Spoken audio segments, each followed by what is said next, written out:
નમસ્કાર મિત્રો, સ્વાગત છે તમારું અમારી યુટ્યુબ ચેનલમાં. મિત્રો, ગુજરાતના પ્રાથમિક શાળાના પગાર કેન્દ્રોમાં સહાયકોની ભરતી કરવા બાબત મહત્વની અપડેટ સામે આવી છે. શૈક્ષણિક તથા વહીવટી કામગીરી માટે ફિક્સ પગાર આ ભરતીમાં આપવામાં આવશે. જિલ્લા કલેક્ટર કચેરી દ્વારા માન્ય એજન્સીને ભરતીની કામગીરી પણ સોંપાશે. સહાયકોની ભરતીને લીધે પગાર કેન્દ્રના આચાર્યો પર કામનું ભારણ ઘટશે.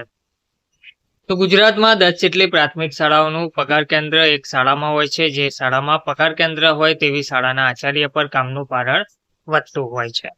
ત્યારે પ્રાથમિક શાળાઓના પગાર કેન્દ્રોમાં વહીવટી કામગીરી માટે સહાયકો નિમવાને મંજૂરી આપવામાં આવી છે. જિલ્લા પંચાયતો અને જિલ્લા કલેક્ટરો દ્વારા માન્ય એજન્સી મારફતે પગાર કેન્દ્ર પ્રાથમિક શાળાઓમાં શિક્ષણ સહાયકની ભરતી હવે કરી શકશે. ગુજરાતભરમાં સરકારી પ્રાથમિક પગાર કેન્દ્ર શાળાઓમાં આચાર્યને શૈક્ષણિક અને બિન શૈક્ષણિક સહિતની કામગીરી માટે શાળા સહાયકની ફિક્સ પગારી ભરતી કરવાનો આદેશ શિક્ષણ વિભાગ દ્વારા જાહેર કર્યો છે. ભરતી માટે જિલ્લા પંચાયત અને જિલ્લા કલેક્ટર કચેરી દ્વારા માન્ય એજન્સી મારફતે પગાર કેન્દ્ર પ્રાથમિક શાળાઓમાં શિક્ષણ સહાયકની ભરતી કરવાની રહેશે.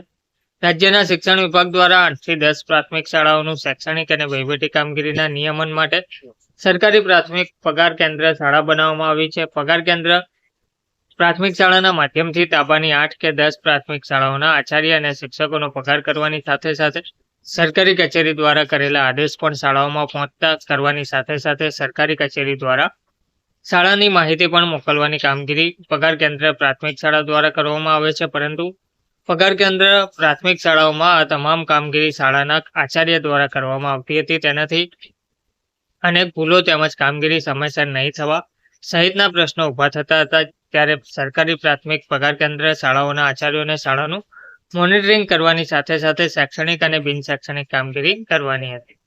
તો આ ઉપરાંત 8 કે 10 પ્રાથમિક શાળાઓનું અભ્યાસિક અને સહઅભ્યાસિક પ્રવૃત્તિઓ અને વહીવટી કામગીરી પણ કરવાની થતી હોવાથી પગાર કેન્દ્ર પ્રાથમિક શાળાના આચાર્યની હાલત કફોડી બની રહેતી હતી. ત્યારે આવી સ્થિતિને ધ્યાનમાં રાખીને રાજ્યના શિક્ષણ વિભાગે રાજ્યભરની તમામ સરકારી પ્રાથમિક પગાર કેન્દ્ર શાળાઓમાં શાળા સહાયકની ભરતી કરવાનો નિર્ણય લેવામાં આવ્યો છે. અને સરકારી પ્રાથમિક પગાર કેન્દ્ર શાળાઓમાં શાળા સહાયકની ભરતી આઉટસોર્સિંગ અને ફિક્સ પગારે કરવાની રહેશે. ધન્યવાદ.